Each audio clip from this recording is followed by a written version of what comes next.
From the studios of Farm Journal Broadcast, this is AgDay.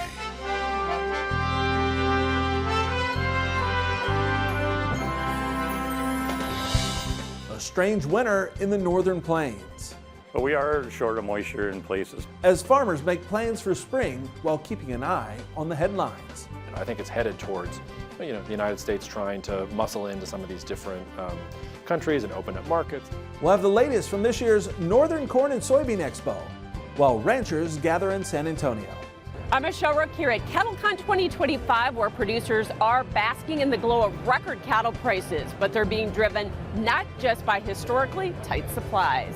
We continue our team coverage of two big events for farmers and ranchers right now on AgDay. AgDay is brought to you by Pioneer.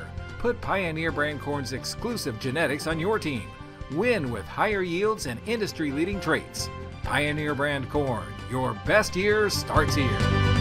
Good morning, I'm Quentin Griffiths coming to you today from the Northern Corn and Soybean Expo in Fargo, North Dakota. Now, farmers here are keeping a close eye on more than the winter weather. They're watching Washington and looking for policy signals that can tell them which way the wind is blowing in 2025. From RFK to USAID, the velocity of President Trump's second term stands in stark contrast to the previous administration. It's unnerving if you don't have a sense of where we're going. Shapiro telling farmers at the Northern Corn and Soybean Expo, follow the pattern and recognize everything is a negotiation. I think I know where this is all headed. I think it's headed towards, the United States trying to muscle into some of these different countries and open up markets. He expects more trade conversations with China and the EU, while looking to build or solidify ties with Indonesia, Turkey, and Japan. India is also on most lists as a trade opportunity. But how does this administration get there? So far, most negotiating has been done via tariffs. So tariffs have been used for hundreds of years. This is not a new concept. Tariffs have been around for a long time. The U.S. has used them off and on for different reasons, for different policies. Olson says for farmers, it's not always about the tariffs, it's about the retaliation. And that's going to be different for different farmers to manage. It's very, very hard as a farm manager to do some planning, from forward planning, as far as how much fertilizer do I need, what's my cropping mix going to be. Because of the tariffs, or if we get into a trade war, that's not necessarily going to impact corn and soybeans and wheat equally. But farmers already recognize the challenges and the opportunities ahead. We're in a global market for most every crop we raise, so all it takes is a little bit of news or some weather activity or any, some sort of catastrophe somewhere else for us to, see an improvement in some of our prices. Well, I'm optimistic from the standpoint of maybe we see some more demands coming in on the biofuels front. Market analyst Naomi Bloom also knows today's headlines can cut both ways. I'm fearful of the unknown with the geopolitical possibilities that could unfold in front of us. I've forgotten the stress of what it's like to have to watch every tweet that comes across the market news and how that can affect prices within minutes and within seconds. If you're just sort of flying by the seat of your pants and you're going headline by headline, yes, it's going to be completely disorienting. That's what he wants. He wants you to go headline by headline. He wants you to sort of be freaking out because he wants U.S. enemies and allies alike who are negotiating with him to go headline by headline. I think if you look at the long through point, no, I'm not that concerned about it. Try and differentiate the signal from the noise. The reality of 2025 is that farmers need to keep an eye beyond the row. Because there's so many moving parts and fundamentals right now that you just have to be ready for anything that unfolds, period. Coverage of the Northern Corn and Soybean Expo on AgDay is brought to you by the North Dakota Corn Utilization Council and the North Dakota Soybean Council. As the world grows, we're helping plant opportunity by putting your checkoff dollars to work. Now, the Northern Corn and Soybean Expo isn't the only thing happening for agriculture around the country. Michelle Rook is in San Antonio at this year's Cattle Industry Convention and NCBA Trade Show. Michelle, how are moods in the beef industry? Yeah, the nation's cattle producers are enjoying record high cattle prices, which has been driven in part by the tightest inventory in 65 years. But the other factor that continues to support prices is strong export and domestic demand. Despite record high retail beef prices, consumers have not yet seen sticker shock. Yeah, we've seen 2024 was absolutely fantastic year for beef demand. On an index basis, we're up about 4.4% for the year.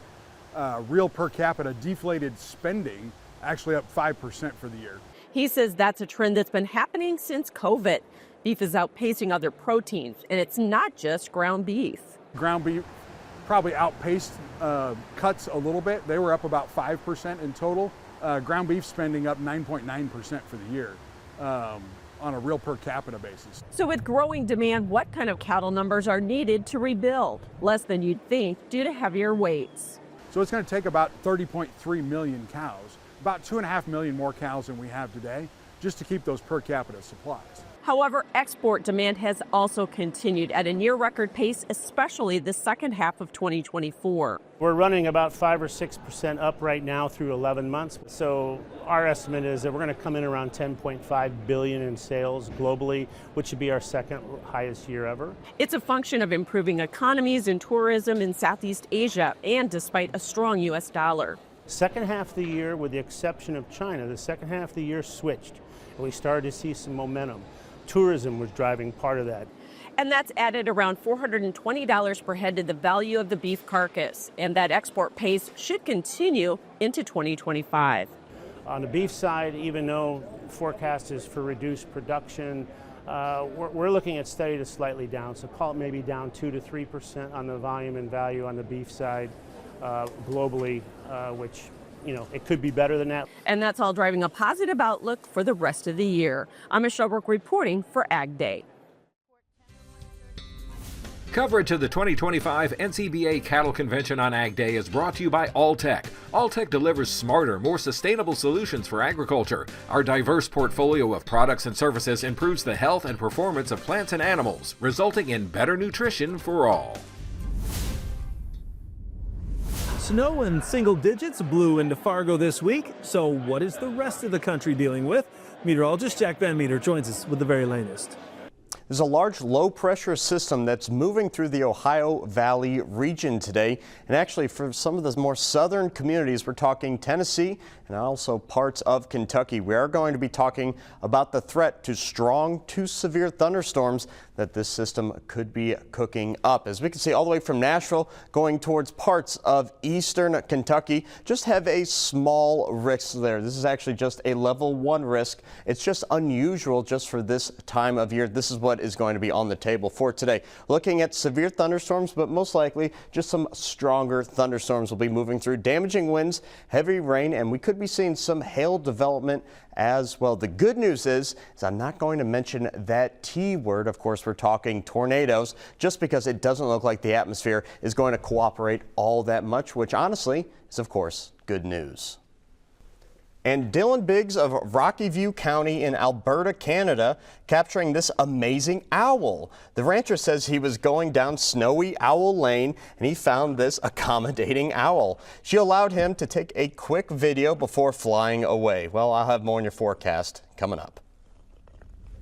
Crews in California conducting the latest snowpack survey this week. The Department of Water Resources says the latest reading shows the snowpack has dipped well below average for this time of year. Now, it reports a statewide snowpack sitting at 65% of average due to an excessively dry January. All right, when we come back, we'll get back to Texas, where Michelle Rook will talk cattle prices and the outlook for 2025. And later, we head to a business that's become a staple in the catfish industry, and it's in Arkansas, in the country. AgDay is sponsored by Germinator Closing Wheels. Germinator steel closing wheels, perfected in conventional, excels in no-till. Order 12 to 16 rows today and qualify for free shipping or 20% off an end zone moisture management package.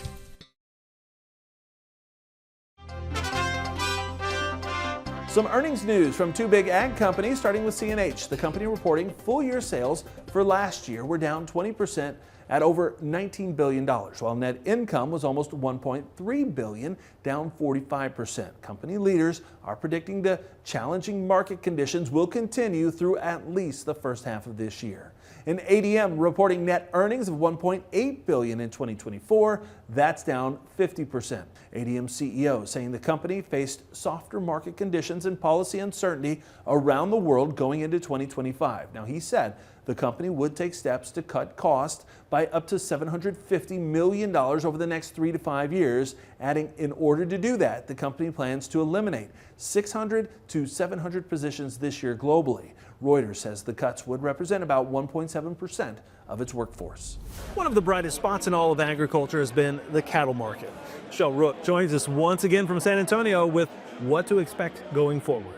Joining us for markets from CattleCon 2025 is Kevin Good with CattleFax. And of course, we've had record prices already to start 2025, but everybody is interested in CattleFax's outlook for the upcoming year. So let's start off with calves in the feeder cattle market. Absolutely. You know, 24 was a record-setting year for us, but as we start 25, prices all the way across the board are already starting at record high levels, even compared to last year. So we're building on that. We think as we go through this year, we're going to have better values all the way through.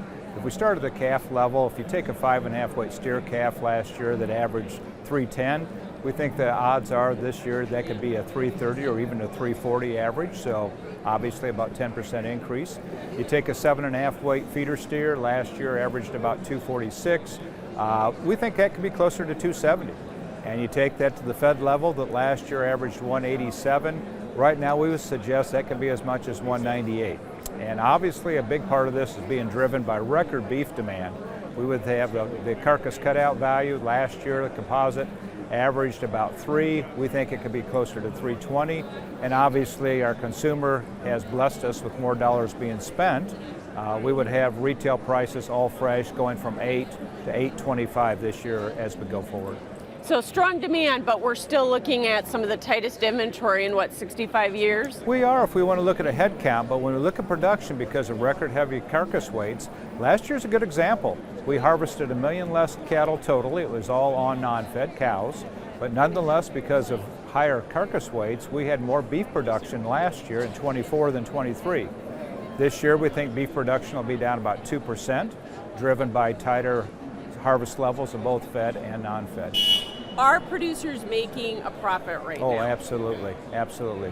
A lot of profitability in every segment of the business. Obviously, the cow-calf producer going forward will be in the driver's seat as we have less bodies going through the system. But on the other side of the coin, we've got to need a little better weather conditions before we see more expansion. All right. Thanks so much for joining us. Kevin Good with CattleFax. We'll have more AgDay coming up.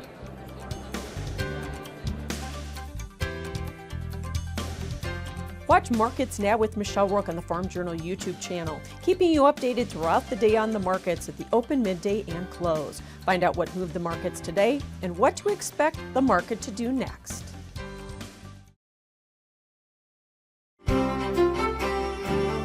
Looking at our radar image for the day, we do have that large low pressure system that is going to be moving through the eastern part of the country. And it's going to be, again, that same system that it might kick up a couple stronger to severe thunderstorms for parts of Kentucky and actually parts of Tennessee as well. So we can see that large system just off to the east coast here, and will be dragging as it goes out into the Atlantic Ocean. So you make your way up, though, a little more north. So we're actually going to be talking about some freezing rain potential with this system. As I put this in motion, it does intensify and start to move up to the north and to the east before high pressure, I should say, is going to be moving back in from the Texas Panhandle, pretty much stretching out to parts of Missouri. But as we can still see, a lot of moisture from the Gulf is still advecting or just moving just to the north, and we might still see some rather light rain showers. Going all the way out, though, to the west coast, we are watching that atmospheric river take place, and that's actually given those folks some nice mountain snows out there. We'll talk about the depth of the snow in just a little bit, but that low is actually going to be ejecting to the Dakotas and parts of Minnesota as well, giving folks up there nice tasting and dusting of snow before it comes together with part of the rain, and that'll be moving on for part of the weekend as well. Just kind of keep that in mind. Let's go ahead, though, and switch gears and talk about the snowfall, though. And rather the lack thereof. Let's go ahead and look at the Dakotas. As we can see, South Dakota on the ground, almost nothing. But as we go up into North Dakota, yeah, they have some snow. But if you look at where they should be for this time of year, they're woefully below average. Bismarck, North Dakota. High of just 11 degrees and a low of -1. Fargo, North Dakota, 9 and a low of 0. And finally finishing off in Circle, Montana, 9 degrees with a low of -2 degrees.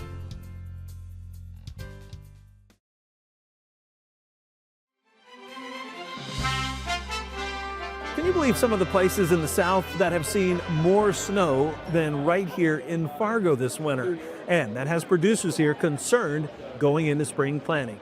Are there hopeful signs in the forecast? A lack of snow and Fargo don't often go hand in hand. You know, North Dakota, you can be 60 degrees at some point in time during the day and then snow the next night. We got a lot of winter left. The trend of less moisture started last fall.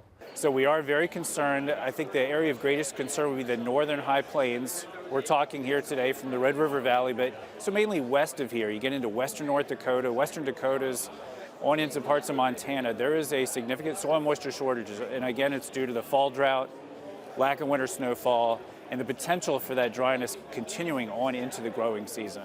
While there's still time before field work starts. We normally don't get going until the 1st of May anyway in our area, so but we are short of moisture in places, so a little snowfall wouldn't hurt us. Add the lack of moisture to the current challenges of high inputs and price uncertainty, and it has some farmers looking at other crops. On our farm personally, we're gonna grow sunflowers.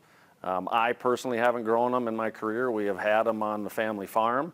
It's been many, many years, but we got some areas where soybeans just don't excel, and at the depressed prices they have, we're looking at changing it up. When we look at what the crop budgets and we're looking at current estimates for costs of production, we're pretty much at break even, which really means that if the farm manager and his family is going to have any kind of margin to be able to live off of, we need to either have higher prices, higher yields, or some lower costs. So right now, again, you're basically working for free. Regardless of the challenges, the farmers here are still hopeful for 2025. Every farmer's got that wish list of things he'd like to do, and I've had conversations with other farmers, and that list won't get thrown away, it just won't get acted on it. Still ahead, keeping a tasty family tradition going. We meet up with one of the top catfish producers in the country next.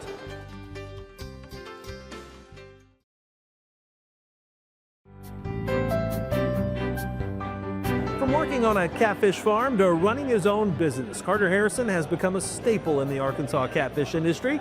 And as the Arkansas Farm Bureau tells us, he recently received the Distinguished Service Award at the Catfish Farmers of America National Convention. My wife and I were married in June of '67. I was working on a manna farm at the time. I laid off later in the summer because of cutback and activities, and went to work for my father-in-law on an interim basis. And that led to more of a full-time job.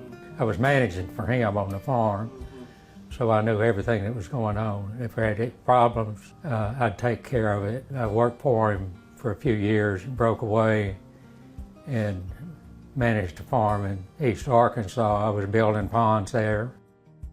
I was blessed with mail that came to me. This place was for sale. I grew up just near here. We've had our headquarters here. We've evolved from processing into buying from a major plant, evolved out of production, which I had here on the farm for a while.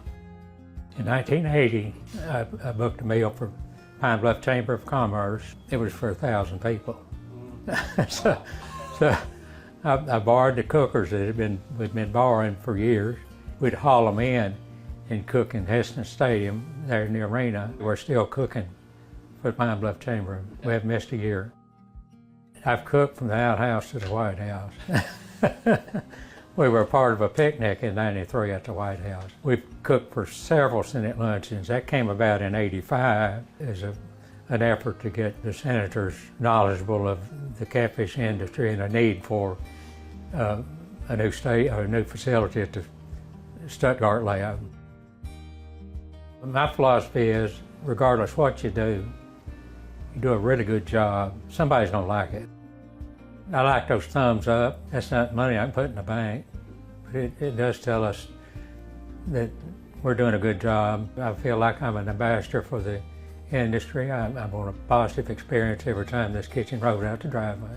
I hope my son can take it, or keep it in the family, keep it going. And our thanks to the Arkansas Farm Bureau for sharing that story with us. And that's all the time we have this morning.